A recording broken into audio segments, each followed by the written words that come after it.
जय हिंद दोस्तों, स्वागत है आप सभी का पाथफाइंडर पर। दोस्तों, रिसेंटली कंक्लूड हुए ऑपरेशन सिंदूर में ब्रह्मोस मिसाइल का कहर और प्रभाव दोनों को ही हमने विटनेस किया कि कैसे उसके द्वारा पाकिस्तान के एक नहीं दो नहीं बल्कि 11 अलग अलग एयर बेसिस को कैसे डैमेज किया गया था। लेकिन अब दोस्तों, in a very amazing development for the armed forces of the country, हमारा DRDO एक नई मिसाइल को तैयार कर रहा है, जो कि जिसको मीडिया वाले एटलीस्ट कह रहे हैं कि this is going to be the father of all the missiles. और इस मिसाइल की जो फाइनल स्टेज ऑफ टेस्टिंग है वो भी यहाँ पे शुरू हो चुकी है। And as per the media कहा जा रहा है कि ये आने वाले समय में ब्रह्मोस मिसाइल को भी रिप्लेस करने वाली है। आप लोग यहाँ पे देख सकते हैं, इसको डिफेंस मैगजीन्स के द्वारा भी कवर किया जा रहा है, मेन स्ट्रीम मीडिया भी इसको कवर कर रही है कि अब हमारे DRDO ने स्टार मिसाइल के ऊपर, जिसके ऊपर वैसे काफ़ी लंबे टाइम से काम तो चल रहा था, ये तो एक ओपन सीक्रेट भी था, लेकिन अब बताया जा रहा है कि उसकी जो फाइनल स्टेज ऑफ टेस्टिंग है वो यहाँ पर बेसिकली चल रही है और आगे चल करके ये ब्रह्मोस को ही रिप्लेस करने वाली है। इसकी कोई प्रॉपर तस्वीर भी सामने नहीं आई है। ये वाली जो तस्वीर है ये भी DRDO ने ही शेयर करी है, लेकिन इसको देखकर भी आप समझ पा रहे होंगे कि ये केवल एक स्कीमेटिक है जो कि DRDO ने शेयर किया है। लेकिन DRDO ने इतना बता दिया है कि कैरेक्टरिस्टिक्स के मामले में ये बिल्कुल ब्रह्मोस की तरह है, लेकिन इम्पैक्ट के मामले में ये ब्रह्मोस से भी डिफरेंट और बहुत ज़्यादा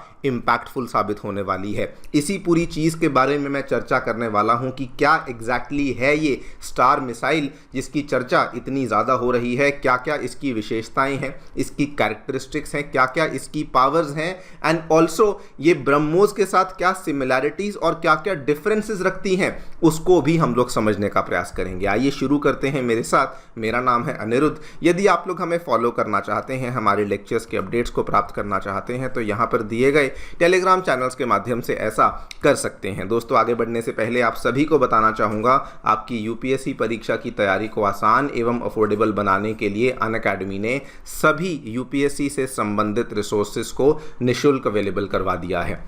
फिर भले वो मंथली करंट अफेयर्स की मैगजीन्स हों, प्रीवियस ईयर के क्वेश्चंस हों, NCERT नोट्स की समरीज हों, या फिर प्रीलिम्स के फ्री मॉक टेस्ट हों, इन सभी चीज़ों के जो लिंक्स हैं वो नीचे डिस्क्रिप्शन बॉक्स में बिल्कुल निःशुल्क अवेलेबल करवाए गए हैं। फिर भी आपको कोई डाउट है, किसी प्रकार की क्वेरी है, आप लोग सीधा स्क्रीन पे दिए गए इन फ़ोन नंबर्स पे फ़ोन कर सकते हैं और हमारी डेडिकेटेड काउंसलिंग टीम आपको असिस्टेंस प्रोवाइड करवा देगी। अगर आप कॉलेज से अभी अभी पास आउट हुए हैं, इस नंबर पे फ़ोन करिए एंड बिलीव मी, आपको डायरेक्शन देने में हमारी काउंसलिंग टीम डेफिनेटली हेल्प करेगी। All right, directly coming to the news, क्या देखने मिला है दोस्तों। सबसे पहले तो हमें DRDO की बढ़ चढ़ के तारीफ करनी होगी, बिकॉज काफ़ी लंबे टाइम से बातचीत चल रही थी।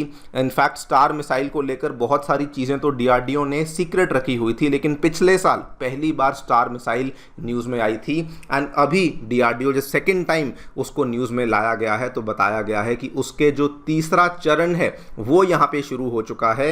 Missile has been fully prepared and अब जो फ्लाइट टेस्ट हैं उनको हम लोग सेवरल टाइम्स यहाँ पे कंडक्ट करना शुरू कर चुके हैं। अगर मैं स्टार मिसाइल के बारे में बात करूं तो ये जो मिसाइल है ये दोस्तों बिल्कुल ब्रह्मोस की ही तरह, जैसे ब्रह्मोस आपको मालूम होगा अपनी सेगमेंट में, सुपरसोनिक क्रूज मिसाइल की सेगमेंट में दुनिया की फास्टेस्ट और दुनिया की सबसे बेहतरीन मिसाइल मानी जाती है, बिल्कुल वैसी ही कैरेक्टरिस्टिक्स रखने वाली ये वाली मिसाइल यहाँ पर तैयार करी गई है। अगर स्पीड की बात करूँ, बिल्कुल ब्रह्मोस की तरह 1.8 से 2.5 मैक की रखी गई है। हालांकि ब्रह्मोस की स्पीड 3 मैक तक भी जा सकती है। माक माने स्पीड ऑफ साउंड होता है, तो उस तक भी जा सकती है, लेकिन इसकी स्पीड बिल्कुल कंपैरेबल है। एल्टीट्यूड की बात करें तो 100 मीटर से लेकर 10 किलोमीटर तक के टारगेट को डिस्ट्रॉय कर सकती है।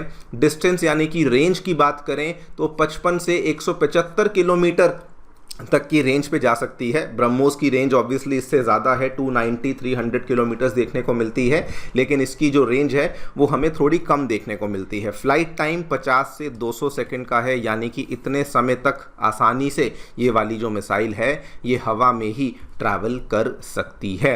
इसके अलावा दूसरी स्पेसिफिकेशंस की बात करें, बिल्कुल ब्रह्मोस की ही तरह ये दोस्तों ग्राउंड से लॉन्च हो सकती है, फिर भले कोई व्हीकल हो, कोई स्टेशनरी प्लेटफॉर्म हो, कहीं से भी आप इसको लॉन्च कर सकते हैं। इंजन की बात करें तो वहां पर भी दोस्तों बिल्कुल ब्रह्मोस की तरह इसमें रैमजेट इंजन देखने को मिलता है। जैसे ब्रह्मोस की पहली स्टेज में सॉलिड फ्यूल होता है, दूसरी स्टेज में रैमजेट इंजन होता है, इसमें भी दूसरी स्टेज में लिक्विड फ्यूल रैमजेट इंजन देखने को मिलता है, जिसके मायने बड़े सिंपल है कि ये जब इतनी स्पीड पकड़ लेती है मिसाइल तो उस केस में ये हवा से ही ऑक्सीजन को लेती है, जिसके माध्यम से कंबशन यहाँ पे होता रहता है, जिसके माध्यम से मिसाइल ना केवल लाइट रहती है बल्कि मिसाइल लंबे टाइम तक हाई स्पीड पे फ्लाई भी कर सकती है। ये उसका स्कीमेटिक आप देख सकते हैं कैसे रैमजेट फ्यूल में क्या होता है कि हवा अंदर घुसती है और अंदर ऑलरेडी प्रोपेलेंट्स होते हैं, जिसके माध्यम से कंबशन होना यहाँ पर शुरू हो जाता है।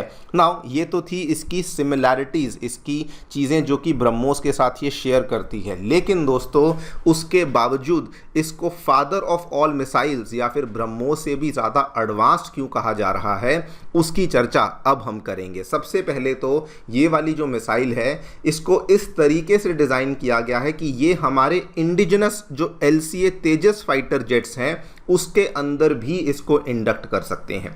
अब देखिए अगर ब्रह्मोस की बात करें तो ब्रह्मोस जो है वो अभी तक केवल सुखोई 30 में इंटीग्रेट होती है, लेकिन दोस्तों जो स्टार मिसाइल है उसको ऐसे डिज़ाइन किया जा रहा है कि वो हमारे LCA तेजस फाइटर जेट्स के अंदर भी इंडक्ट करी जा सकती है, यानी कि वो वाली जो मिसाइल होगी वो ना केवल एयर टू एयर बल्कि एयर टू ग्राउंड अटैक्स करने की क्षमता भी बेसिकली रख पाएगी। नंबर 2 जो कि इसका सबसे ज़्यादा खास फीचर बताया जा रहा है दोस्तों, इस मिसाइल को इस तरीके से यूज़ किया जाएगा कि अगर कल को हमारी इंडियन आर्मी या इंडियन एयरफोर्स डिकॉयज की तरह इस्तेमाल करना चाहती है तो वो वाला भी यहाँ पर सिस्टम इसके अंदर अवेलेबल करवाया जाएगा। अब ये डिकॉय क्या चीज़ है? रिसेंटली जो ऑपरेशन सिंदूर हुआ था आपने सुना होगा कि इंडियन एयरफोर्स के द्वारा कई सारे जो यहाँ पर डिकॉय जेट्स थे उनका इस्तेमाल किया गया था। स्पेसिफिकली बात करें बैंशी जेट्स का इस्तेमाल किया गया था, जिसको देखकर पाकिस्तान की जो एयरफोर्स है उनके जो एयर डिफेंस सिस्टम्स हैं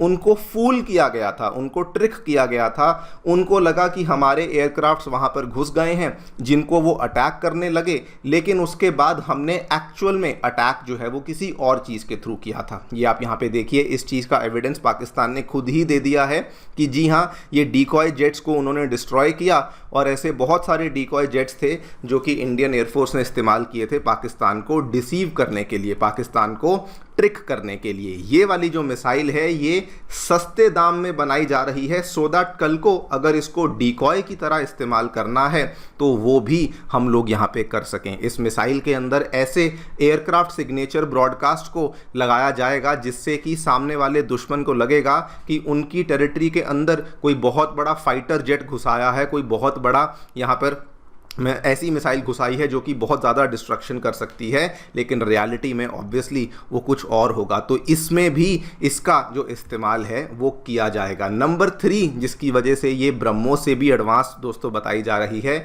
अब देखिए बहुत बड़ा कॉन्फ्लिक्ट हुआ, ब्रह्मोस का इस्तेमाल हो चुका है, इसके बाद ऑब्वियस सी बात बन जाती है कि अब जो दुश्मन है वो ब्रह्मोस मिसाइल को काफ़ी हद तक समझ चुका है। ब्रह्मोस मिसाइल का अब ज़्यादा फ़ायदा भारत को केवल एक्सपोर्ट करके होगा, एक्टिव वॉरफेयर में इतना इस्तेमाल करके ब्रह्मोस का फ़ायदा नहीं होगा। और इसीलिए अब हम लोग एक नया ऑल्टरनेटिव तैयार कर रहे हैं जो कि ब्रह्मोस जैसा ही होगा लेकिन उससे भी ज़्यादा पावरफुल और ज़्यादा डिफरेंट देखने को मिलेगा। जिस वजह से दोस्तों स्टार मिसाइल को बहुत ज़्यादा एक बड़ा लीप माना जा रहा है जो कि हमारे डिफेंस इंडस्ट्री के द्वारा यहाँ पे लिया गया है। देखते हैं क्या होता है, आपकी इस पूरी चीज़ को लेकर क्या राय है, हमें डेफिनेटली बताएं कमेंट सेक्शन में। Thank you so much for listening. Stay tuned and